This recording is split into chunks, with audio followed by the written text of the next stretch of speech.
जय हिंद। प्रिय छात्रों नमस्कार। बहुत सारे स्टूडेंट कह रहे थे सर क्लास 10th ज्योग्राफी पर वीडियो बनाइए, वो भी chapter wise important question.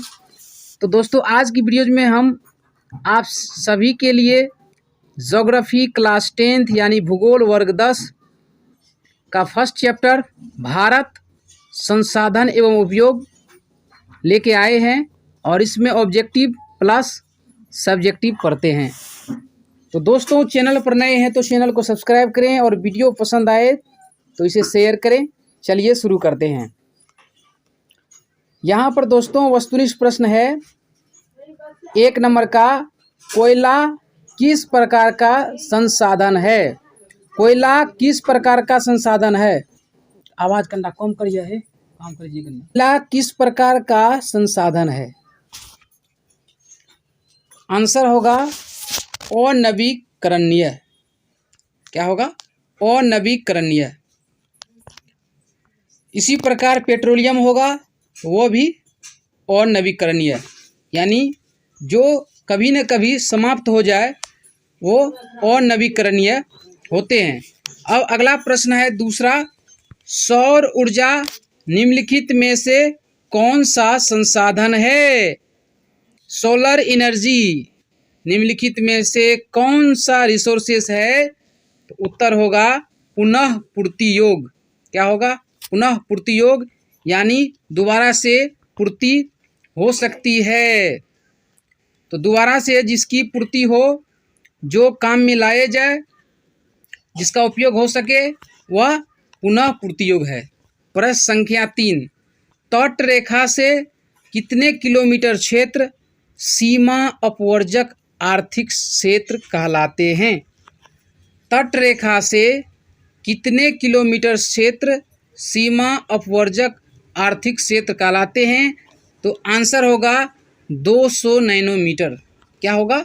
200 nanometre answer. प्रश्न संख्या 4, डाकुओं की अर्थव्यवस्था का संबंध है।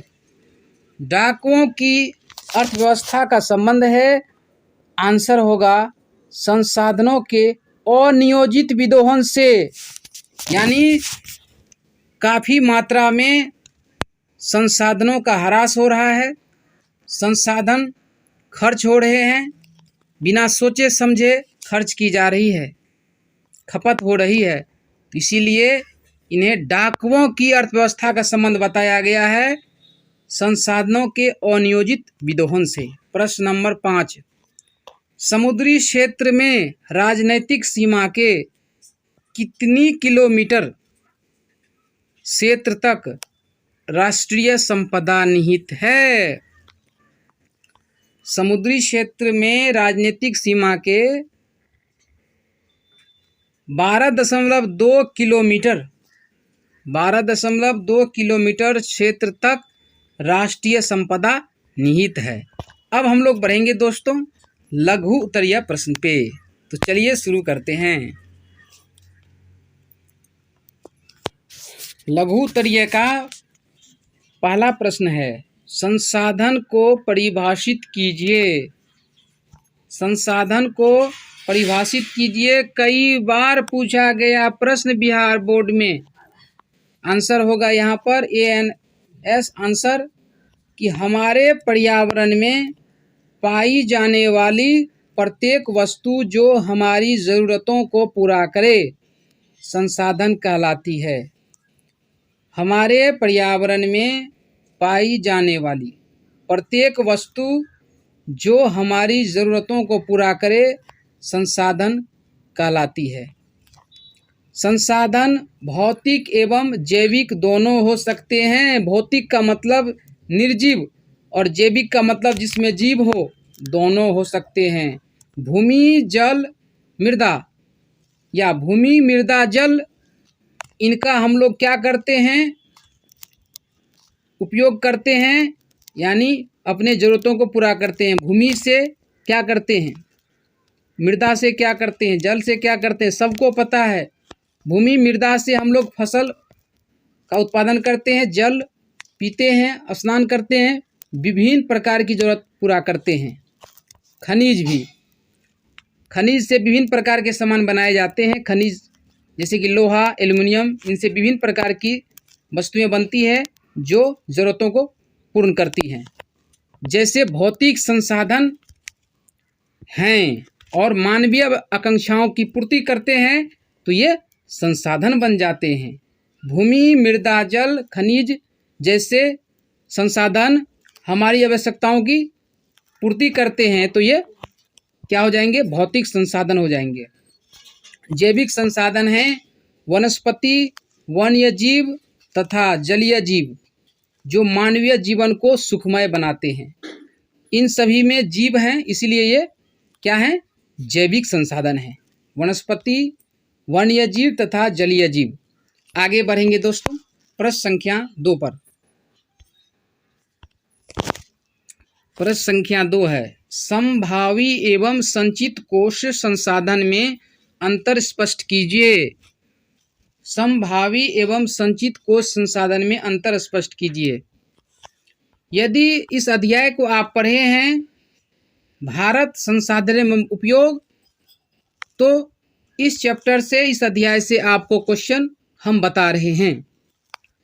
तो क्वेश्चन 2 का आंसर है संभावी संसाधन क्या है? ऐसे संसाधन जो किसी क्षेत्र विशेष में मौजूद होते हैं जिन्हें भविष्य में उपयोग में लाए जाने की संभावना रहती है।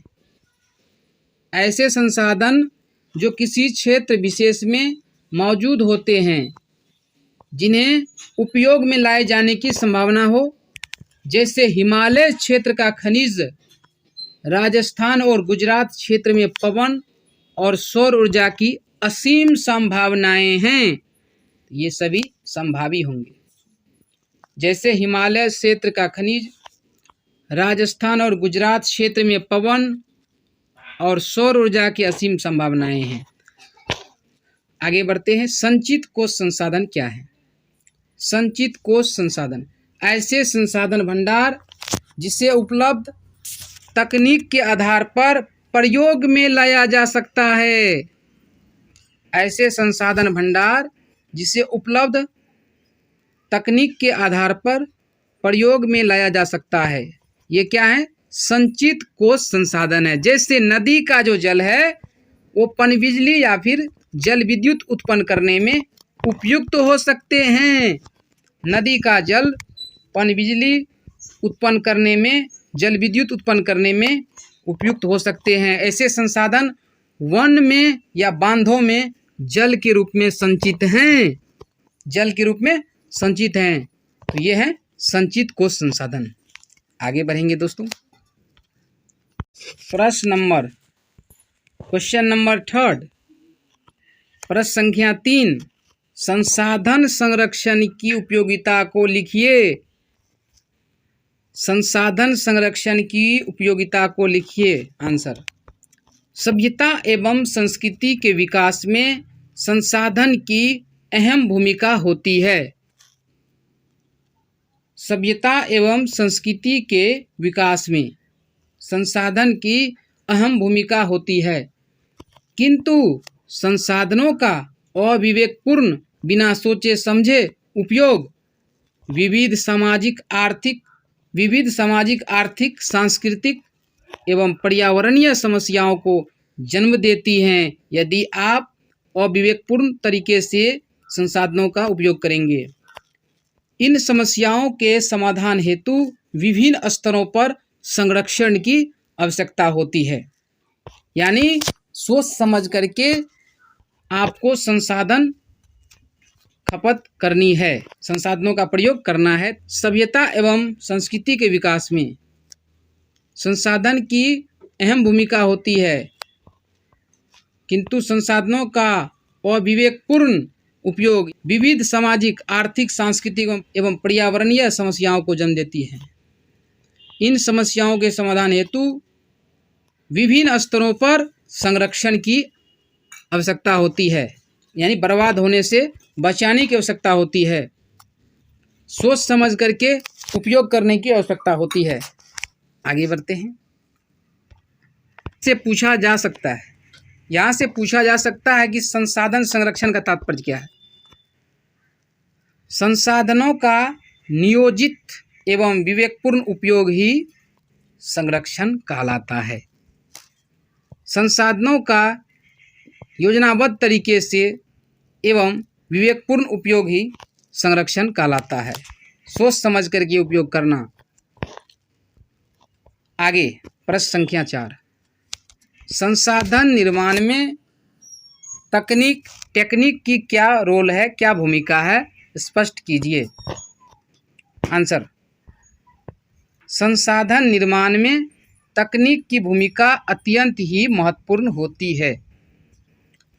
संसाधन निर्माण में तकनीक की भूमिका अत्यंत ही महत्वपूर्ण होती है, क्योंकि अनेक प्रकृति प्रदत्त वस्तुएं तब तक संसाधन का रूप नहीं लेती जब तक कि किसी विशेष तकनीक द्वारा उन्हें उपयोगी नहीं बनाया जाता।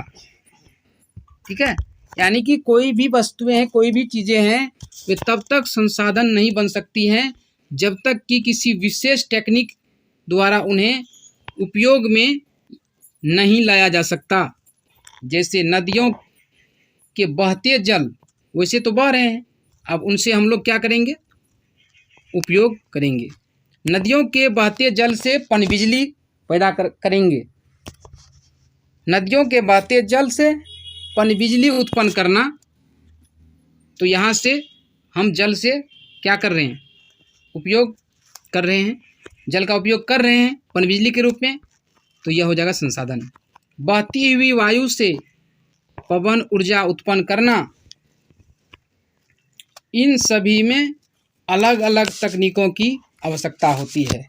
तो ये सभी क्या हो जाएंगे, हमारे संसाधन हो जाएंगे। और इसमें क्या होते हैं, यानी इन सभी में अलग अलग तकनीकों की टेक्निक्स की आवश्यकता होती है। तो प्रश्न को आप 1 से 2 बार सुन लेंगे तो आपको याद हो जाएगा, दिमाग में बैठ जाएगा, यदि आप इस अध्याय को पढ़े हैं। आगे बढ़ते हैं। प्रश्न संख्या 5, वेरी इम्पोर्टेंट, ये भी कई बार पूछे गए हैं। प्राकृतिक संसाधनों का संरक्षण क्यों आवश्यक है? प्राकृतिक संसाधनों का संरक्षण क्यों आवश्यक है? आंसर है, प्राकृतिक संसाधनों का संरक्षण, अगर हम प्राकृतिक संसाधनों का योजनाबद्ध और विवेकपूर्ण ढंग से उपयोग करें तो उनसे अधिक दिनों तक लाभ उठाया जा सकता है तथा वे भविष्य के लिए संरक्षित रह सकते हैं। प्राकृतिक संसाधनों का संरक्षण, अगर हम प्राकृतिक संसाधनों का योजनाबद्ध और विवेकपूर्ण ढंग से उपयोग करें तो उनसे अधिक दिनों तक लाभ बेनिफिट उठाया जा सकता है तथा वे भविष्य के लिए संरक्षित रह सकते हैं। सटीक आंसर है। अब आगे देखते हैं। दीर्घोत्तरीय प्रश्न जो है इम्पोर्टेंट होते हैं, और यदि आप अध्याय पढ़े हुए हैं तो लघुत्तरीय हो या दीर्घोत्तरीय सभी बन सकते हैं। तो दीर्घोत्तरीय में जो इम्पोर्टेंट है वो हम बता रहे हैं आपको। जैसे कि यहाँ से एक क्वेश्चन है, संसाधन के विकास में सतत विकास की अवधारणा की व्याख्या कीजिए। संसाधन के विकास में सतत विकास की अवधारणा की व्याख्या कीजिए। आंसर है, संसाधन मनुष्य के जीविका का आधार है। संसाधन मनुष्य के जीविका का आधार है। जीवन की गुणवत्ता बनाए रखने हेतु संसाधनों के सतत विकास की अवधारणा अति आवश्यक है। संसाधन प्रकृति प्रदत्त उपहार है। संसाधन को मानव ने इतना अंधाधुंध दोहन किया जिसके कारण पर्यावरणीय समस्याएं भी उत्पन्न हो गई हैं। संसाधनों का विवेकपूर्ण दोहन, संसाधनों का विवेकहीन दोहन से, यानी मूर्खता के तरह मूर्ख बनकर दोहन करने से विश्व पारिस्थितिकी में घोर संकट की समस्या की स्थिति उत्पन्न हो गई है। जैसे भूमंडलीय तापन, ओजोन क्षय, पर्यावरण प्रदूषण, मृदा क्षरण, अम्लीय वर्षा जैसी पारिस्थितिकी संकट उत्पन्न हो गई है। पर्यावरण को बिना क्षति पहुंचाए भविष्य की आवश्यकताओं के मद्देनज़र वर्तमान विकास को कायम रखा जा सके, ऐसी धारणा सतत विकास कही जाती है। यानी भविष्य के लिए संसाधनों को बचा कर रखना है और वर्तमान में सोच समझकर विवेकपूर्ण तरीके से प्रयोग करना है। अब जैसे लोहा है, उनसे विभिन्न प्रकार की वस्तुएं बनती हैं, तो ऐसा नहीं है तो काफ़ी मात्रा में हम खर्च करते जा रहे हैं, ज़रूरत नहीं है फिर भी खर्च करते जा रहे हैं। तो आवश्यकता जितना हो उसको सोच समझकर पूरा करें। जैसे एल्युमिनियम है, एल्युमिनियम से विभिन्न प्रकार की वस्तुएं बनती हैं, जैसे तार, वायर और बर्तन। तो ऐसा नहीं है कि अनावश्यक बर्तन बना रहे हैं, अनावश्यक तार बना रहे हैं और उसका हम लोग दोहन कर रहे हैं। तो संसाधन मनुष्य के जीविका का आधार है। जीवन की गुणवत्ता बनाए रखने हेतु संसाधनों के सतत विकास की अवधारणा अति आवश्यक है। संसाधन प्रकृति प्रदत्त उपहार हैं, गॉड के द्वारा दिए गए गिफ्ट हैं। संसाधन को मानव ने इतना अंधाधुंध दोहन किया जिसके कारण पर्यावरणीय समस्याएं भी उत्पन्न हो गई हैं। संसाधनों का विवेकहीन दोहन से विश्व पारिस्थितिकी में घोर संकट की स्थिति उत्पन्न हो गई है। जैसे भूमंडलीय तापन, कभी कभी देखे होंगे आप, पृथ्वी काफ़ी ज़्यादा गर्म हो जाती हैं। ओजोन क्षय, काफ़ी तेज़ धूप आपको महसूस होता होगा। पर्यावरण प्रदूषण, दूषित हवाएं देखे होंगे आप, महसूस किए होंगे। मृदा क्षरण, मिट्टी की उपजाऊ क्षमता, उर्वरा शक्ति घट रही हैं, मृदा बर्बाद हो रही हैं। अम्लीय वर्षा, चिमनी के धुएं जो वायुमंडल में जाते हैं, वायु को प्रदूषित करते हैं, उससे विभिन्न प्रकार की समस्याएं उत्पन्न होती हैं। प्रदूषण का कारण है। जैसी पारिस्थितिकी संकट उत्पन्न हो गई है, पर्यावरण को बिना क्षति पहुंचाए भविष्य की आवश्यकताओं के मद्देनज़र वर्तमान विकास को कायम रखा जा सके, ऐसी धारणा सतत विकास कही जाती है। तो दोस्तों, उम्मीद करते हैं कि आज की इस वीडियोज़ में हम लोग भूगोल वर्ग 10 अध्याय 1 खत्म कर चुके हैं और सारे इम्पोर्टेंट क्वेश्चंस पढ़ चुके हैं। फिर मिलेंगे नेक्स्ट चैप्टर में, तब तक के लिए धन्यवाद।